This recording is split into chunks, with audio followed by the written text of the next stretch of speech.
জয় ঠাকুর। শ্রী শ্রী রামকৃষ্ণ পুঁথি চতুর্থ খণ্ডের অন্তর্গত আমরা পাঠ করছি শশী প্রভৃতির সহিত ঠাকুরের মিলন অধ্যায় থেকে। আজ আমরা এই অধ্যায়ের অষ্টম দিন পাঠ করব।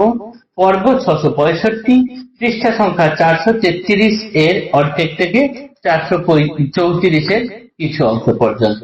এর আগের দিনের পাঠে আমরা দেখেছি ঠাকুর যখন যে ভক্তকে কৃপা করেন, দয়া করেন, সেই ভক্তকে ঠাকুর তার নিজের করে নেন। তখন আর সেই ভক্ত আর ভক্ত থাকেন না, ঠাকুরই হয়ে যান।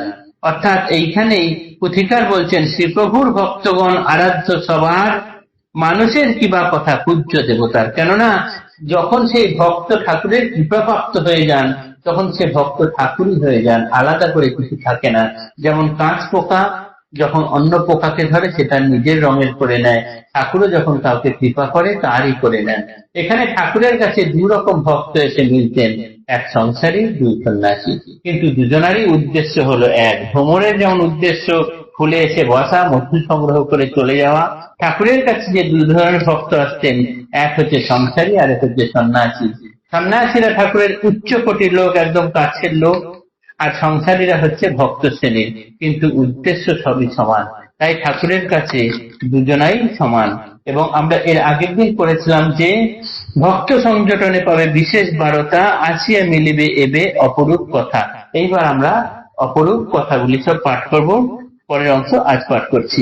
নবীন বালক একে সুন্দর গরণ, অঙ্গময় কান্তি মাখা চম্পক বরণ, বয়স 20-এর মধ্যে আর নয় বেশি, সেবা ভক্তি প্রিয় তেহ কুমার সন্ন্যাসী, ব্রাহ্মণের কুলে জন্ম শশী নাম তার, শুদ্ধ সত্য দিব্য ভাবে পূর্ণিত আধার, তেজে পূর্ণ শরীরের প্রতি পরমাণু, জৈব ভাবে বিবর্জিত অকলঙ্ক তনু, দেহেতে ইন্দ্রিয়গণ সকলেই মোরা, জিতেন্দ্রীয় সত্যবাদী স্বভাবের ধারা, উচ্চমতি ধর্মোন্নতি ন্যায় পরায়ণ, সরলতা সহকারে তত্ত্ব অন্বেষণ, কর্মপ্রিয় কর্মক্ষম কর্মেতে চতুর, কর্ম আচরিয়া করে কর্মশ্রম দূর, বারুদ বন্যের বলে বন্দুকে যেমন, সীসার নির্মিত গুলি হয় নির্গমন, সেই মতো ন্যায় সত্য বল সহকারে সতত নির্গত বাক্য বদন বিবরে, ন্যায়ের সত্যের ধর্ম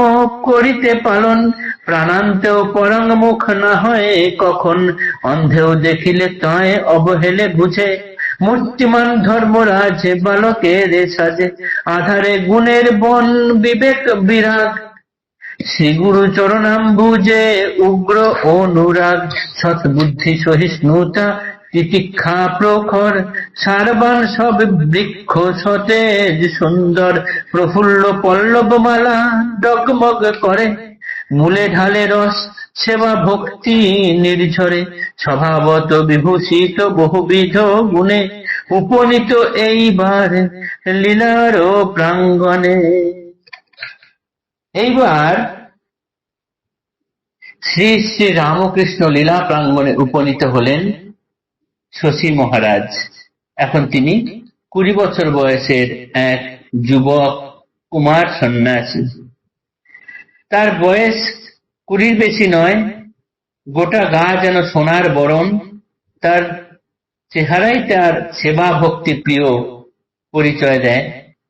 ব্রাহ্মণের কুলে তার জন্ম, তার শুদ্ধ সত্য দিব্য ভাব শরীরে যেন ঠিকরে পড়ছে, তেজে পূর্ণ তার শরীর, জৈব ভাব বিবর্জিত একেবারে অকলঙ্ক শরীর, তিনি ইন্দ্রিয়কে যেন জয় করেছেন, সত্যবাদী এবং উচ্চমতি, ধর্মে উন্নতি, ন্যায় পরায়ণ, সরলতা সহকারে তত্ত্ব অন্বেষী তার মন, কর্মপ্রিয় তিনি, সর্বদাই কর্মক্ষম এবং কর্মেতে চতুর, কর্ম আচরণ করে তিনি কর্মের শ্রম দূর করেন।